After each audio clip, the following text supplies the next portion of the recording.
In my last video, I ran down my top 25 games of 2023, as we looked back and celebrated the year that was. So naturally, it's now time to look to the future and discuss some of the most promising looking games coming in 2024.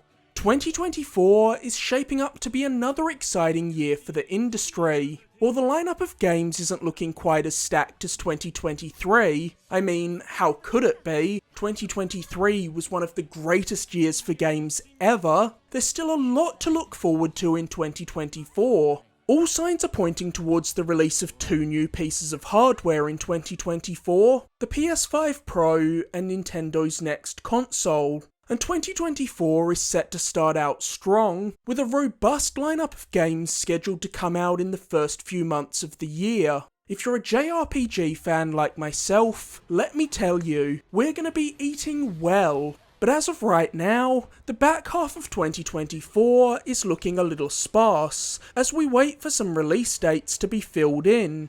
While we have a good idea of what 2024 will look like for Xbox, the same can't be said for PlayStation and Nintendo. We'll inevitably have a better idea of what the tail end of 2024 will look like for Nintendo once we get the announcement of the Switch's successor and know its launch window lineup, and hopefully we'll get a full-blown PlayStation showcase at some point in the coming months, as we still don't know what the majority of Sony's first-party teams are working on. I should note that I did hold off on recording this video until the January State of Play dropped, in case there was anything germane to this video in it. And while there were a couple of updates relevant to this list, like Stella Blade's release date, like all State of Plays, it was predominantly focused around second and third party games, and many of the games shown in this State of Play are fairly imminent and were just making their last big marketing push before release, while others, like the biggest game of the show, Death Stranding 2,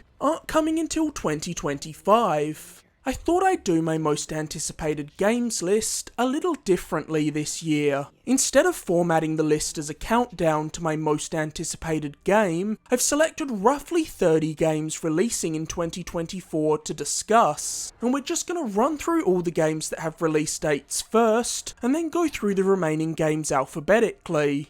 Before we get into the list, there are just a few quick caveats to get out of the way. Firstly, I've chosen not to include remasters and re-releases on this list, so games like the Tomb Raider 1 through 3 Remastered Collection, and the recently unveiled Sonic Cross Shadow Generations and Until Dawn Remaster won't be included. But don't sleep on those last two if you haven't played them. I think Until Dawn is still Supermassive's strongest game, and Sonic Generations is easily one of the best Sonic games, so I'll definitely be jumping into the remaster when it drops to replay the newly expanded stages and check out the standalone Shadow side story that's been added. Just like my top games of 2023 list, I've also opted not to include DLC on this list, because I want this video to be focused on the new games of 2024. Though I am looking forward to the second Final Fantasy XVI DLC, and I'm beyond excited for Elden Ring's Shadow of the Erdtree expansion. The other thing I've chosen to exclude is early access games. As much as I love Hades, I never bother with early access releases, and I'm more than happy to wait for Hades 2 to be fully finished before I dive in. It's also worth noting that I'm only talking about games that have been confirmed for 2024, so games like Dragon Ball Sparking Zero, which could be released in 2024 but doesn't have an official release year, won't be included. Though I am stoked to get my hands on Sparking Zero, because that entire run of Budokai games on the PS2 was a huge part of my childhood. This also means that I'm not including the Silent Hill 2 and Metal Gear Solid 3 remakes, because while PlayStation including these two games in their 2024 hype trailer seems to indicate that they're both planned for release in 2024, there's still no official word from Konami confirming this, and the fact that the trailer for Silent Hill 2 shown in the State of Play didn't include a release year makes me think it's probably not coming in 2024. However, if those two are dropping in 2024, it would certainly give us a better idea of what the latter half of 2024 will look like from a third-party perspective. Though that new Silent Hill 2 trailer didn't do much to alleviate my concerns about Bloober being put in charge of this remake. If I'm being honest, I think it looked pretty rough, so I'm more morbidly curious than excited about Silent Hill 2 at this point. The last thing I want to do before getting into the list is shout out a handful of games that have already dropped in 2024, because apparently the game releases just never stop now. So we've already gotten several huge games, multiple of which have been met with overwhelmingly positive responses. These games are Prince of Persia: The Lost Crown, Tekken 8, Like a Dragon: Infinite Wealth, Suicide Squad: Kill the Justice League, Granblue Fantasy Relink, and Persona 3 Reload. I love the Prince of Persia series. It's a franchise that I have a deep nostalgia for, as I played the Sands of Time to death on the PS2, and to this day, I still hold a soft spot for that entire PS2 trilogy. So I've been pumped for The Lost Crown since its reveal at Summer Game Fest, and now that I'm playing it, it's even better than I could have hoped. The Lost Crown is a wonderful reinvention of the Prince of Persia series, and one of the best Metroidvanias of the past decade.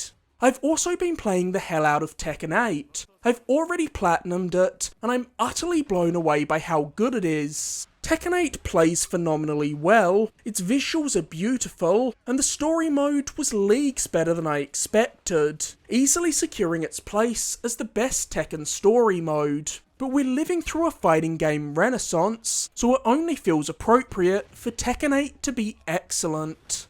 I'm a huge Yakuza fan, and I loved the pivot to turn-based combat in Yakuza Like a Dragon. I haven't started Infinite Wealth yet, because I know it's going to be a massive time sink, so I want to clear a couple of other games off my plate first. But it's installed on my PS5, and I'll be jumping into Infinite Wealth ASAP. I can't wait to see how RGG Studio plays with the dynamic between lovable goofball Ichiban and the stoic Kiryu in Infinite Wealth.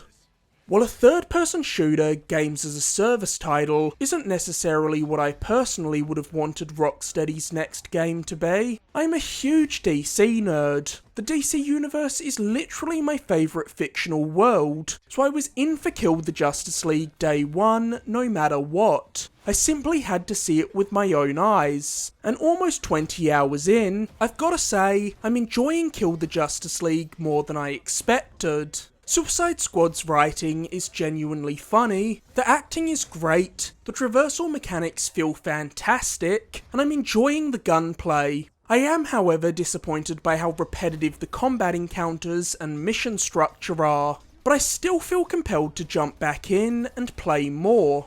Is Kill the Justice League mostly empty calories? Absolutely, but it doesn't change the fact that I'm having fun with it. I have a lot of thoughts on this game, both good and bad, so you can expect a full review on the channel in the near future.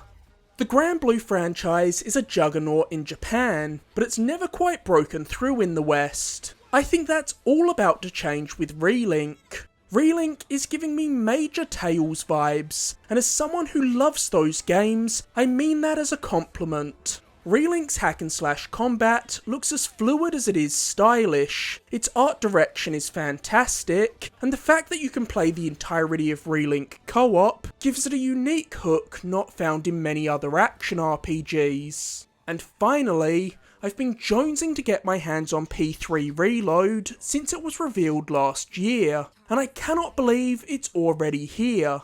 Persona is arguably my favourite game series, and Persona 3 is one of the most important entries in the series, as this is the game that turned Persona into what it is today by adding the social aspects that Persona is now known for.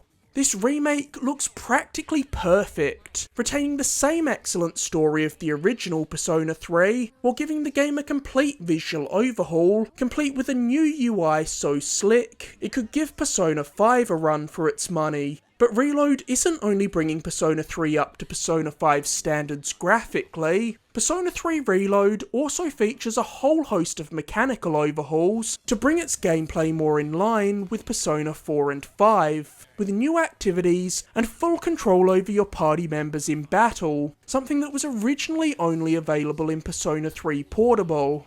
Persona 3 is a phenomenal game, so I'm glad that an entirely new audience is going to experience it now thanks to Reload.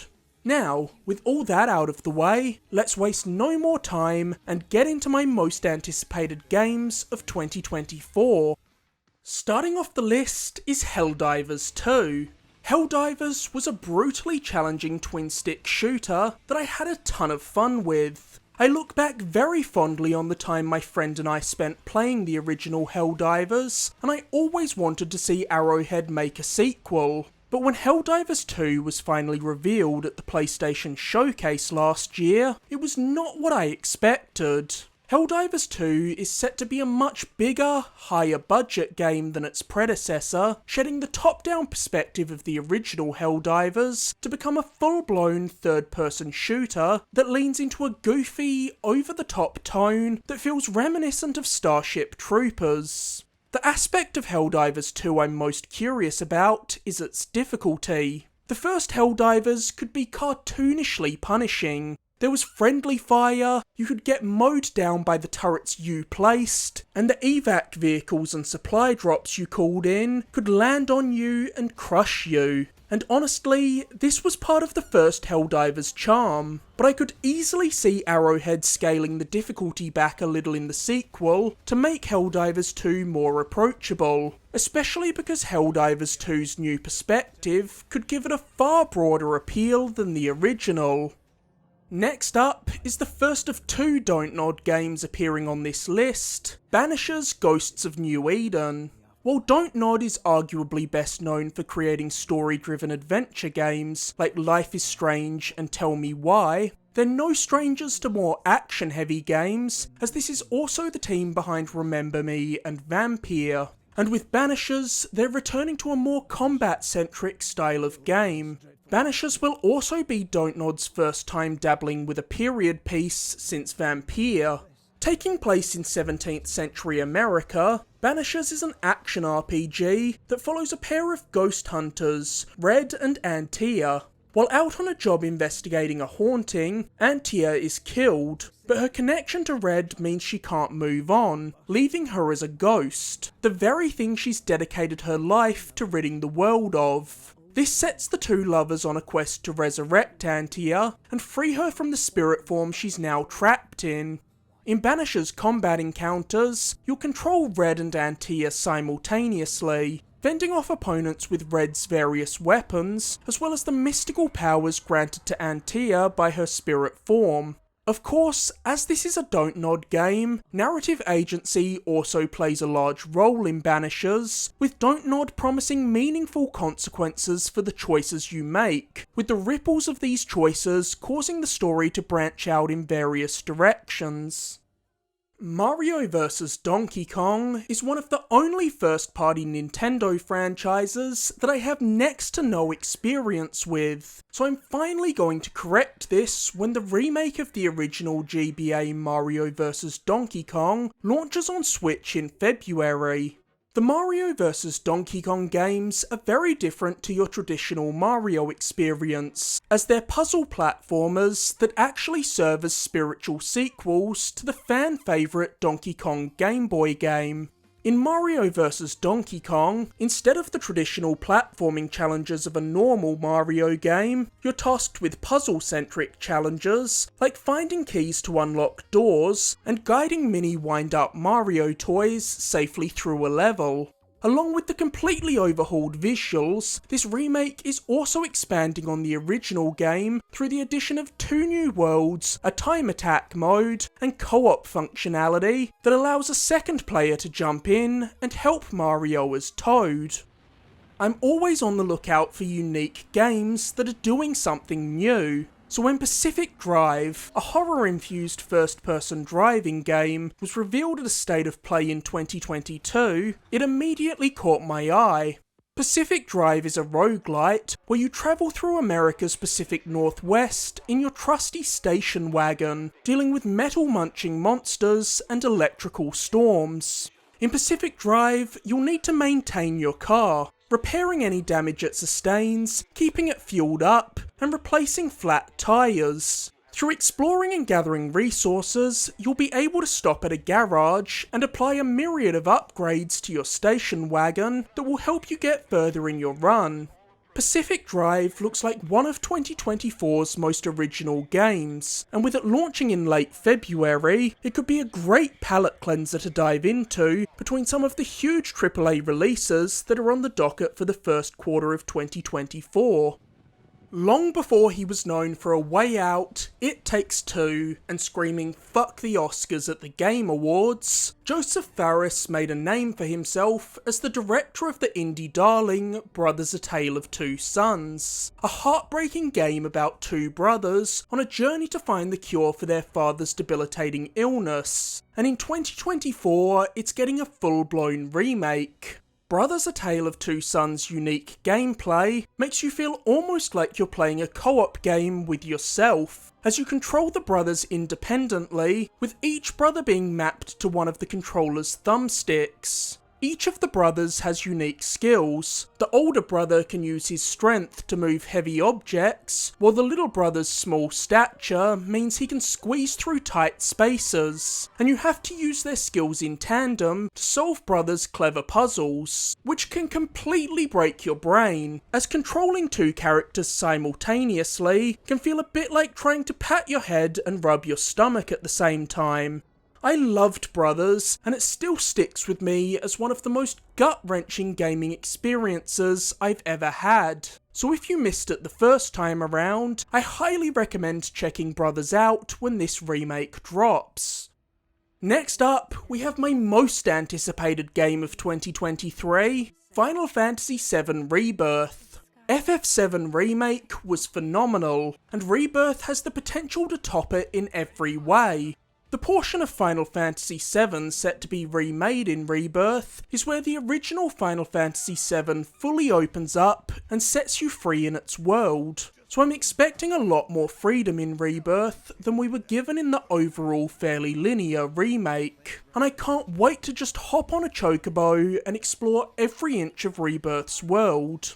As we know from the first game, this trilogy is not only remaking, but reimagining the story of Final Fantasy VII, expanding on the plot and spending far more time developing its wonderful cast of characters. So I can't wait to see how Rebirth reworks this portion of the story, because without spoiling anything, this chunk of Final Fantasy VII contains some of the original game's most pivotal plot beats, and some of the most memorable moments in JRPG history. I'm fully expecting Zack in particular to get a lot more screen time in Rebirth, and I think that's why Square wanted to have a remake of Crisis Core out before Rebirth was released. The middle portion of 7 is also home to some of FF7's most iconic locations, and I can't wait to see locales like the Golden Saucer gloriously recreated in Rebirth's gorgeous visuals. Final Fantasy VII Remake's combat system was tremendous. It blended the best mechanics of several Final Fantasy games, taking the limit breaks and ATB gauge of the original Final Fantasy VII, the real-time combat of 15, and the emphasis on staggering enemies from Final Fantasy XIII, and mashed them all together to create one of the best action RPG battle systems ever created. And with the addition of new playable characters, Red 13, Kate Sith, or Cat Sith, or Ketshi, however the hell you want to pronounce his name, and of course Yuffie, who we first got to play as in Remake's Episode Intermission DLC. Rebirth is set to offer a far more varied combat experience than its predecessor, and even though Square has confirmed he won't be playable in this entry, just like Red 13 wasn't in Remake, Rebirth will feature the debut of fan-favourite FF7 character Vincent Valentine, and it'll still be exciting to see him in action, even if we aren't controlling him directly this time around. Every trailer we've gotten for Rebirth has just raised my hype levels higher and higher. I'm expecting Rebirth to be something truly special, and I can't believe we're already less than a month away from playing it. Unicorn Overlord is the latest game from one of my favourite studios, Vanillaware. Vanillaware has one of the most consistent track records in the industry, developing acclaimed titles like Odinsphere, Muramasa, Dragon's Crown, and 13 Sentinels, which is made all the more impressive when you take into account that they are a very small team, consisting of just 29 employees. One thing I love about Vanillaware is that you can always tell when a game is made by them even before you see their name pop up, due to their distinct and striking art direction. In Unicorn Overlord, you play as a prince exiled from his kingdom who has to form an army to reclaim the throne. 13 Sentinels was a more experimental game for Vanillaware, moving away from the side-scrolling hack-and-slash combat they're known for, in favour of real-time strategy mechanics. And with Unicorn Overlord, they're branching out again and making a tactical RPG in which you move units across large battlefields on an overworld map before the game transitions into a side-on perspective for battle when your units collide with an enemy faction. With Vanillaware's track record, I'm confident Unicorn Overlord will be nothing short of great. And hey, even if it isn't, it certainly provided us with one of the most absurd video game titles we've gotten in a long time. The survival horror genre has been having a renaissance over the past couple of generations, with the Resident Evil series being in the best place it's ever been, and Dead Space making its triumphant return last year with the impeccable remake of the first game. And in 2024, we're going to see if another classic survival horror series, Alone in the Dark, can successfully make the leap forward to the current generation and keep the genre's winning streak going. Right off the bat, I will say that Alone in the Dark doesn't appear to have the polish or budget behind it that the recent Resident Evil games and Dead Space remake had. But there's still reason to be excited for this reimagining of the original Alone in the Dark. Firstly, Pieces Interactive has landed some all-star talent for their leads, with Alone in the Dark's protagonists Edward Carnby and Emily Hartwood being voiced by David Harbour and Jodie Comer respectively. The creepy gothic manor Alone in the Dark takes place in is an ideal setting for a survival horror game, giving off some major Spencer Mansion vibes. And the creature design in Alone in the Dark is as spectacular as it is grotesque. While I'm not expecting a Game of the Year candidate out of Alone in the Dark, I am hoping that it can be a solid 7, because I love survival horror games, so the more good ones we get, the better. Almost 11 years after the launch of the original Dragon's Dogma, the 22nd of March will see the release of its long-awaited sequel. Like its predecessor, Dragon's Dogma 2 is an action RPG, where you'll create your own character, choosing one of many vocations that best suits your playstyle, as well as an AI-controlled companion known as a pawn, who will fight side by side with you throughout your journey. And like the first game, you'll also be able to recruit other players' pawns to join you. Dragon's Dogma 2 allows you to form a party of up to 4, including you and your pawn, lending Dragon's Dogma the feeling of playing a co-op game, despite the experience being entirely single player. One of the coolest aspects of the original Dragon's Dogma was the way it let you scale large enemies in combat, climbing to points where you could deal the most damage to them. And this sequel is taking this idea to new heights, and I mean that quite literally, with Dragon's Dogma 2 featuring fights of a scope far beyond anything found in the first game. Dragon's Dogma 2 also adds more flexibility to combat through new additions like destructible terrain that can be felled to kill opponents. With its gargantuan map promising to be 4 times the size of the original Dragon's Dogma 2 is sure to be one of the biggest RPG experiences of 2024. I know I bring this up a lot, but can we once again just acknowledge how absurdly flexible the RE engine is? With the recent Resident Evil games, Devil May Cry 5, Street Fighter 6, and now Dragon's Dogma 2 all being built in it. All games of entirely different genres with distinctly different art styles that all look great. I've tried a couple of times to get into the original Dragon's Dogma, and it's just never fully clicked with me, largely because it is quite rough around the edges. But I've loved the look of everything we've seen of Dragon's Dogma 2, so I think this more polished sequel is finally going to get me invested in the series. The 22nd of March is set to be a big day for games, as it will also see the release of what is set to be one of the Switch's last big games before its successor steps onto the scene, Princess Peach Showtime. It's been almost 20 years since Princess Peach last starred in a game of her own, with Super Princess Peach on the DS. So Princess Peach Showtime is long overdue.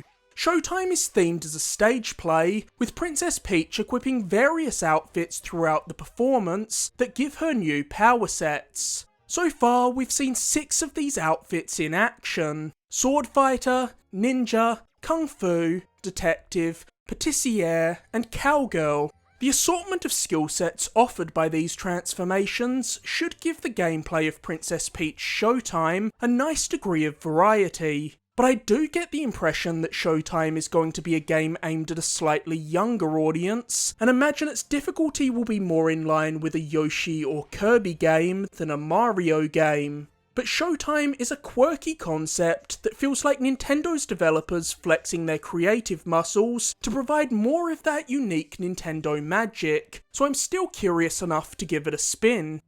We're not done with March 22nd yet, because believe it or not, yet another big game is also releasing on that day: Team Ninja's Rise of the Ronin. While I fell in love with Team Ninja for their Ninja Gaiden games, in recent years the studio has become more known for their transition to developing Souls-likes with the 2 Neo games and Wo Long. But with Rise of the Ronin, they're taking a crack at making an open-world action RPG that in many ways feels like the Assassin's Creed game set in Japan that we've always wanted.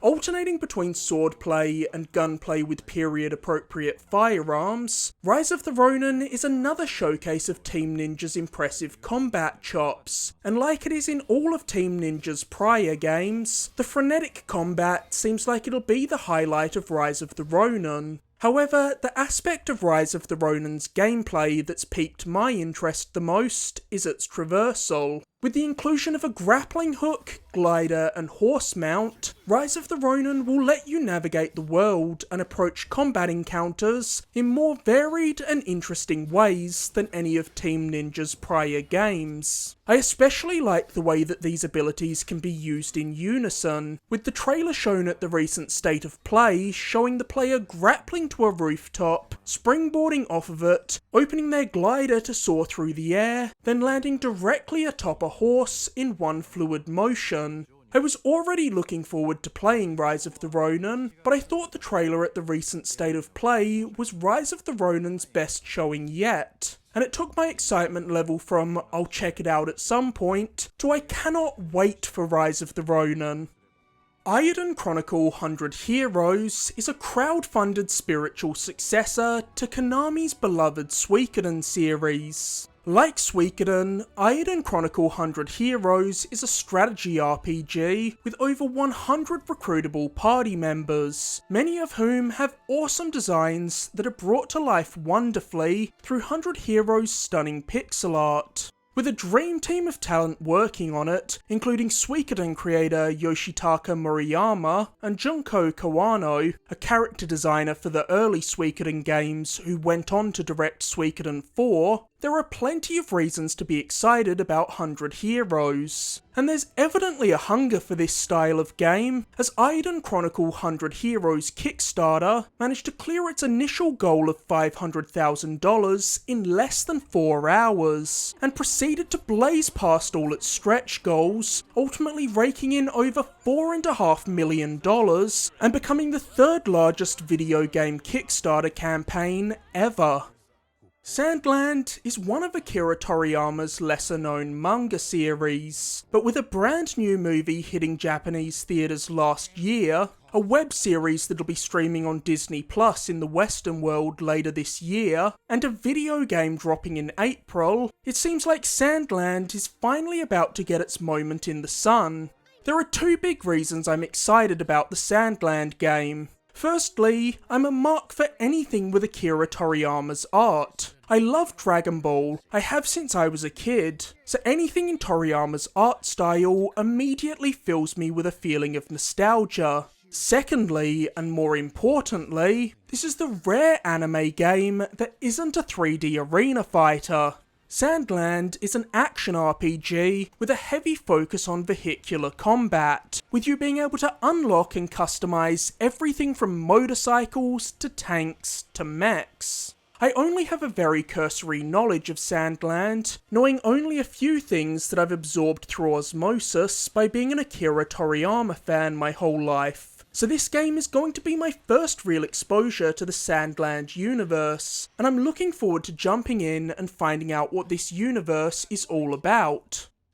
I'm a huge fan of games like Bayonetta, Devil May Cry, and Ninja Gaiden, so I'm always on the lookout for promising new character action games. Because of this, Stella Blade, an action RPG that's clearly taking inspiration from those games, has had my eye since I first saw it during a State of Play, back when it was still known as Project Eve. Stella Blade's fast and fluid combat and stylish visuals are exactly what I'm looking for in an action game, which along with Stella Blade's crazy creature design and world that seems to be taking more than a few cues from the NieR series, has helped Stella Blade stand out from the pack in every subsequent showcase it's appeared in.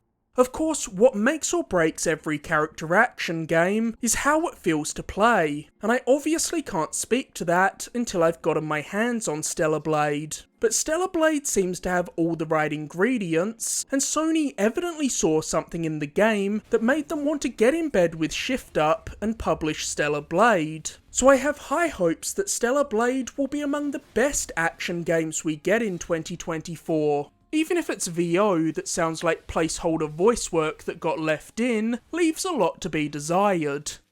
The 21st of May will see the release of my most anticipated Xbox game of the year, Senua's Saga Hellblade II. Hellblade 2 has been a long time coming, being revealed alongside the Xbox Series X back at the Game Awards in 2019. Since then, Hellblade 2 has popped up at several Xbox showcases, and it was getting to the point that I felt like we'd seen too much from Hellblade 2, so I was glad to finally get a release date for it at the recent Xbox Developer Direct. Hellblade was one of the most unconventional games of the last generation. Following Senua, a Celtic warrior who suffers from psychosis, Hellblade featured some of the most impressive and unsettling binaural audio design I've ever experienced, as you would hear the voices in Senua's head whispering at you from all angles when you played Hellblade with headphones on, sometimes offering you guidance and sometimes attempting to hinder you.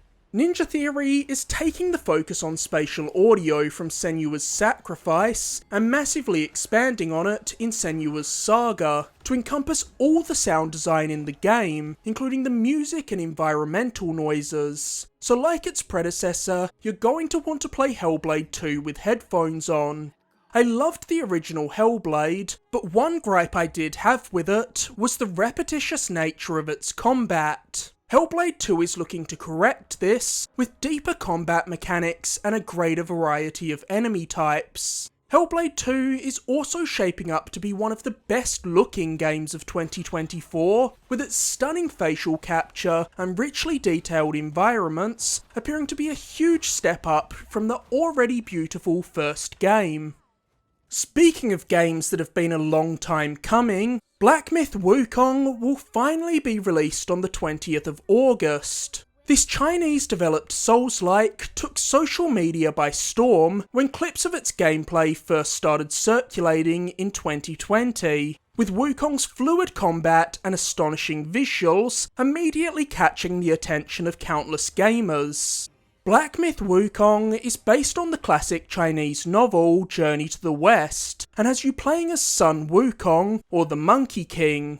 Journey to the West has inspired countless stories over the years, including Ninja Theory's enslaved Odyssey to the West, and probably most famously Dragon Ball, with Akira Toriyama basing Goku off of the Monkey King. While I'm a huge fan of From Software and love all of their Souls games, I'm less drawn to games that try to emulate their game design, as I just feel like no other team makes this style of game quite as well as FromSoft. With that being said, Black Myth Wukong's slick combat, silky smooth animations, and distinctive enemy designs are eye-catching, so I'm hoping this will be the rare non-FromSoft Souls game that can pull me in. The story of Stalker 2's development is so tumultuous and fascinating that someone should write a book about it. The Stalker series was a staple of the PC gaming scene in the late 2000s, with Stalker Shadow of Chernobyl, Stalker Clear Sky, and Stalker Call of Pripyat launching back-to-back in 2008, 2009, and 2010. But since then, the series has lain dormant for 15 years, due to the closure of the series developer GSC Game World in 2011, followed by the complete cancellation of the original iteration of Stalker 2 in 2012. But 3 years after closing its doors, GSC Game World reformed in 2014 to develop RTS Cossacks 3, before announcing in 2018 that they were returning to the Stalker series to develop the long-awaited Stalker 2. After that, GSC were quiet for a few years, heads down working on the game, until in 2021 they re-emerged with a full-blown gameplay trailer for Stalker 2 at Xbox's E3 showcase, ending with a release date of April 2022. However, not long after this, Russia invaded Ukraine, and with GSC Game World being based out of Kyiv, their team had to indefinitely pause work on the game, as some team members were forced to flee, while others joined Ukraine's armed forces to defend their home. Ultimately, GSC Game World ended up leaving Ukraine and set up in the Czech Republic, where they resumed development on Stalker 2. In January, we learnt that Stalker 2 will finally arrive on the 5th of September.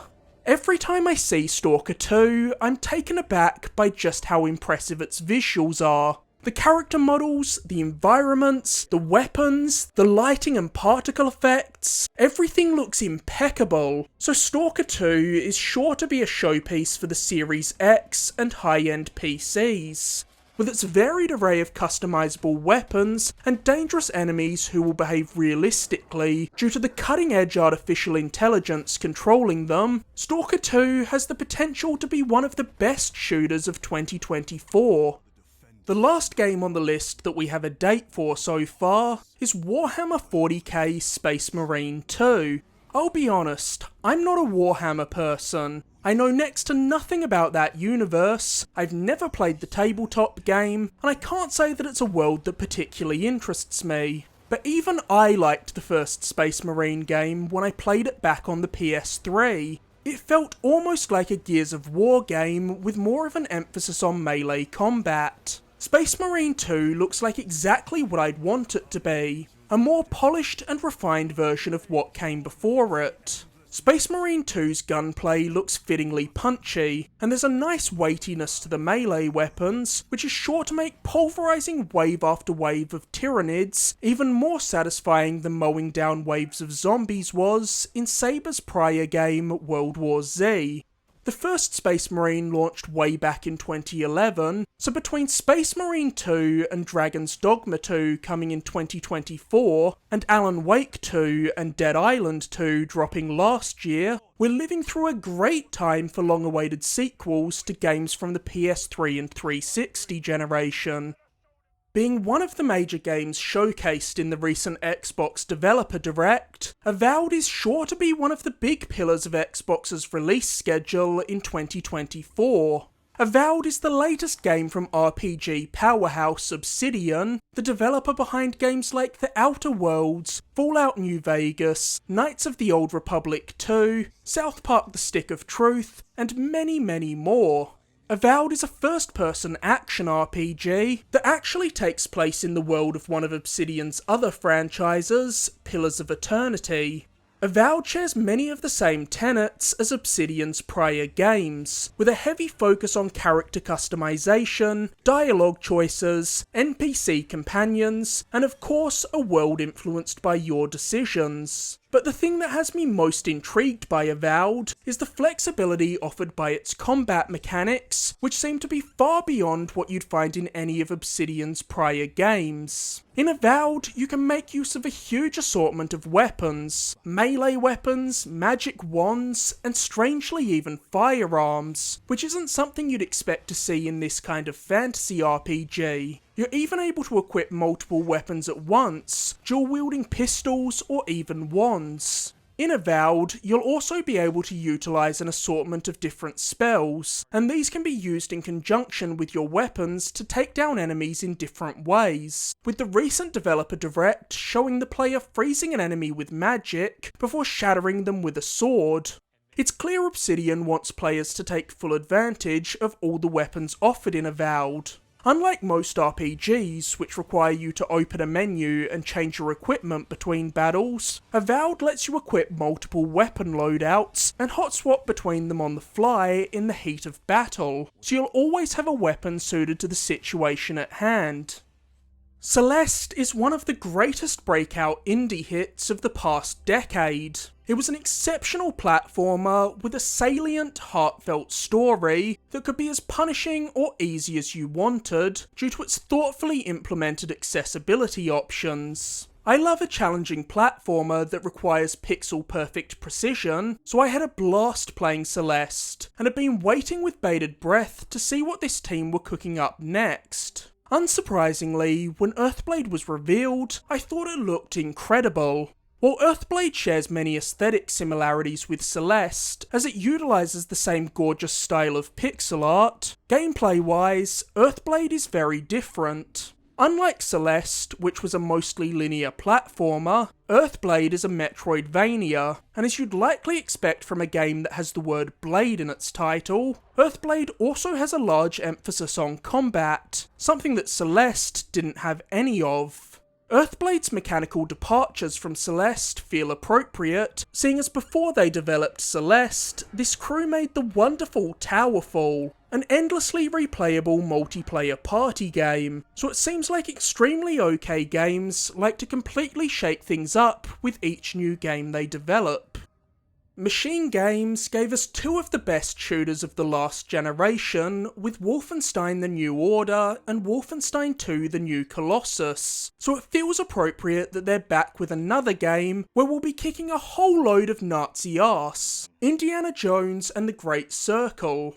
While I love Machine Games, I was initially skeptical about them developing an Indiana Jones game, because they're a team that makes first-person games, and I didn't think that's what I wanted from Indiana Jones. As if you asked me beforehand what my ideal Indiana Jones game would be, I would have said I wanted something more along the lines of Uncharted. But watching the latest Xbox developer direct, I was glad to be proven wrong by Machine Games, as the trailer they showed and the subsequent deep dive they gave on the Great Circle made it shoot up my list of most anticipated games. Machine Games seems to be nailing the fun tone and sense of adventure you want out of Indiana Jones, and Troy Baker is bringing the charisma required for the role of Indy.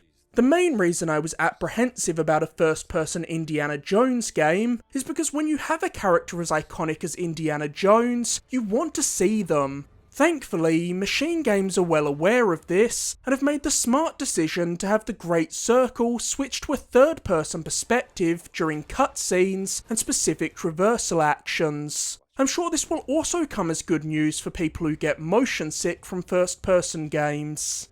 Fortunately, I myself don't suffer from motion sickness, but I know a not insignificant amount of people do, so I'm sure they'll very much appreciate not having to swing from Indy's whip in first person.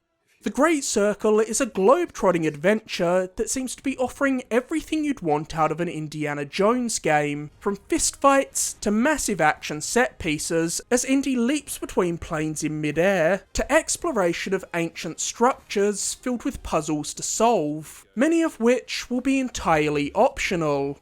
Of course, if you're making an Indiana Jones game, you have to find interesting gameplay implementations for Indy's iconic whip, and Machine Games have done just that. Indy's whip is used in both combat and traversal in the Great Circle, and you can even use the whip to distract enemies while in stealth. Little Nightmares 3 is set to bring some huge changes to the beloved puzzle platformer series. The first and biggest of which is that Little Nightmares 3 has seen the series handed off to a new developer. While the first two Little Nightmares games were made by ThousandYear Studios, in 2019, ThousandYear was acquired by Embracer Group, meaning they're no longer available to work with Bandai Namco on a third Little Nightmares game. But Bandai Namco found a new home for the series with Supermassive Games, the studio behind Until Dawn, the Dark Pictures anthology, and The Quarry. An understandable choice, seeing as they're well experienced with the horror genre, and have proven that they can build the kind of uneasy atmosphere that made the first two Little Nightmares games so impactful. However, I'd be lying if I said I wasn't a little apprehensive about Supermassive shepherding the Little Nightmares series forward. Not because I don't think they're a talented studio, I like several of their games, and particularly love Until Dawn, but when Supermassive ventures out of their comfort zone of making cinematic horror games, the results can be a little hit or miss, with a couple of the VR games they made massively missing the mark. But I'm still mostly optimistic about Little Nightmares 3, as this presumably isn't quite as demanding of a project as a AAA VR game, and there's already a great foundation laid by the first two games to work off of.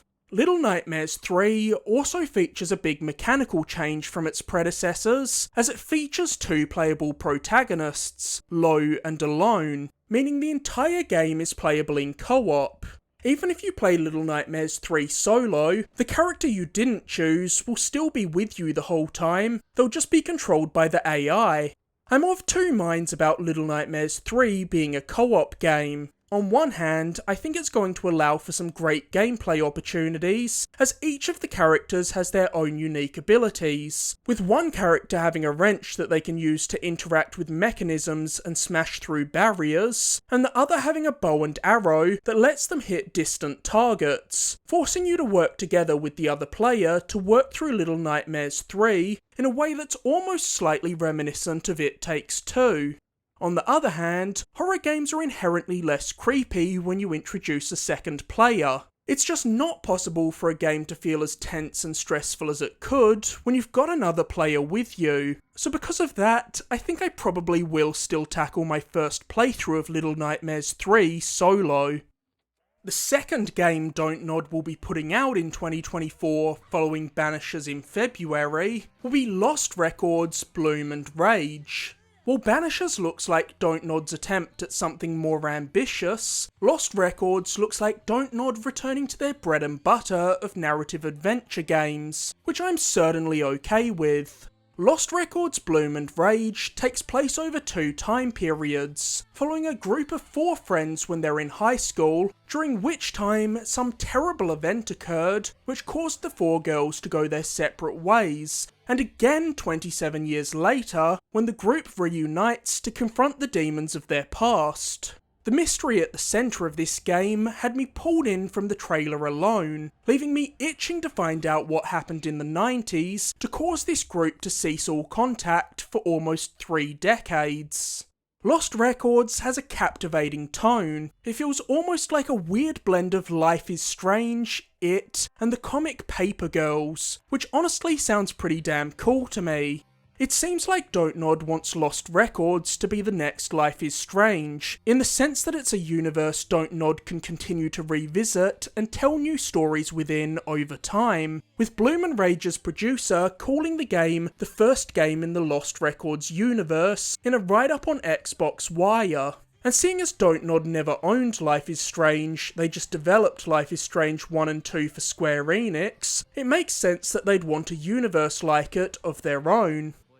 Next, we have my most anticipated new IP of 2024, Metaphor ReFantazio.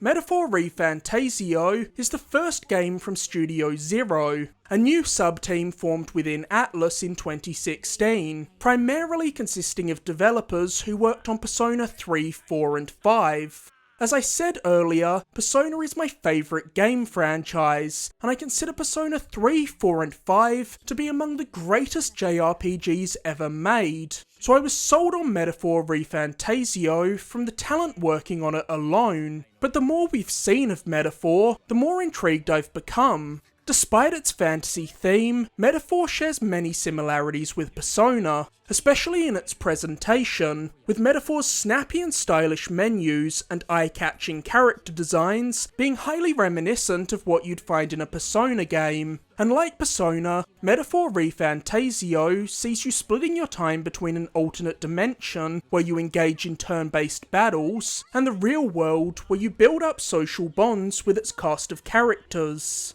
But Metaphor is far more than just a Persona clone, as it's sprinkling in plenty of new ideas, both narratively and in terms of gameplay.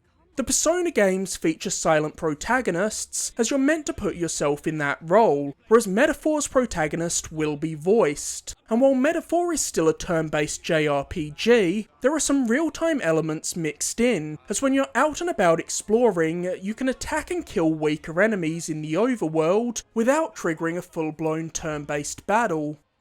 Mina the Hollower was one of my most anticipated games of 2023. So after it missed its planned release window of December 2023, it naturally became one of my most anticipated games of 2024. Yacht Club blew up with Shovel Knight in 2014, and since then they've worked on various Shovel Knight expansions and spin-offs. Shovel Knight is one of my favourite games ever. It's a near perfect platformer in my eyes, so there are few teams I have more faith in than Yacht Club. While Shovel Knight was a love letter to the platformers of the NES, drawing clear inspiration from games like DuckTales, Mega Man, and Super Mario Bros. 3, Mina the Hollower is an ode to the Zelda games of old, specifically Game Boy's Link's Awakening, as well as the Castlevania series, which you may have guessed from a whip being Mina's weapon of choice. This is all combined with some new ideas from the team at Yacht Club, like Mina's ability to burrow underground, to cross hazards and get away from enemies. So while Mina the Hollower takes inspiration from several older games, just like they did with Shovel Knight, Yacht Club is approaching the development of Mina through the lens of modern day design philosophy, so it can ditch the more dated aspects of the games that inspired it and feel like a modern game, while retaining the spirit of the games of old. Mina the Hollower is tied together with a dazzling art style designed to look like a Game Boy Color game. In fact, Yacht Club's devs were so committed to making Mina the Hollower feel authentic to its Game Boy Color style, that Mina was built around the limitations of that hardware. The only thing about Mina that wouldn't have been possible on the Game Boy Color is its widescreen resolution. In my top 25 games of 2023 list, I confessed that for years I had never played more than the opening hours of Super Mario RPG, despite knowing I'd love it, and I only corrected that with the Super Mario RPG remake last year. And now I have to admit that I have never played Paper Mario The ThousandYear Door. I think I've played literally every Paper Mario game apart from The ThousandYear Door, which I know seems criminal, seeing as The ThousandYear Door is far and away the Paper Mario game held in the highest esteem by Nintendo fans. But I just never owned it as a kid, and while I've contemplated picking it up in recent years, the GameCube version of ThousandYear Door is incredibly pricey nowadays, and when it comes to these older games, there have always been games in my backlog ahead of it. So I was ecstatic when Nintendo finally announced a remake of ThousandYear Door, as I knew I'd finally have a convenient way to jump into it and find out what all the fuss has been about. Like Mina the Hollower, the Plucky Squire is another delightful looking indie originally scheduled for 2023 that slipped into 2024. The Plucky Squire follows a cast of storybook characters that break out into the real world, and it's been my most anticipated indie game since its announcement, largely due to its unique gimmick that sees the game seamlessly transition between 2D and 3D environments as the characters leap from the pages of their book to traverse a normal home, hopping across furniture before transitioning back to 2D when they jump into the side of a coffee mug or a wall. The Plucky Squire's art direction is sublime, and the few trailers we've seen have showcased a staggering degree of variety in its gameplay, so I'm fully expecting the Plucky Squire to be one of the big indie darlings of 2024 that will clean up at the end of year awards season. I'm a big Star Wars nerd, and one of the aspects of the Star Wars universe I've always found the most compelling is the grimy criminal underbelly that exists throughout large swaths of the galaxy. And that's the side of Star Wars that Outlaws will be exploring. Outlaws is an open-world third-person action game from Massive Entertainment, the studio behind the two Division games and last year's Avatar Frontiers of Pandora. Outlaws follows Kay Vess, a scoundrel planning one of the biggest heists the galaxy has ever seen, and her fluffy companion Nyx. I was so glad to see that this was the approach Massive was taking to Outlaws, because while I love Jedi and Sith stories and epic lightsaber duels as much as the next Star Wars fan, and adore what Respawn are doing with the Jedi series, it's refreshing to see a video game approaching the Star Wars universe from a different angle, as a game starring the charismatic Rogue has been long overdue. But now it's finally time for the Han Solos of the world to shine in a video game. Speaking of Han Solo, considering the subject matter of Outlaws, and the fact that it takes place between Empire and Jedi, I feel like the odds of a cameo from Han Solo or Lando in this game are pretty high.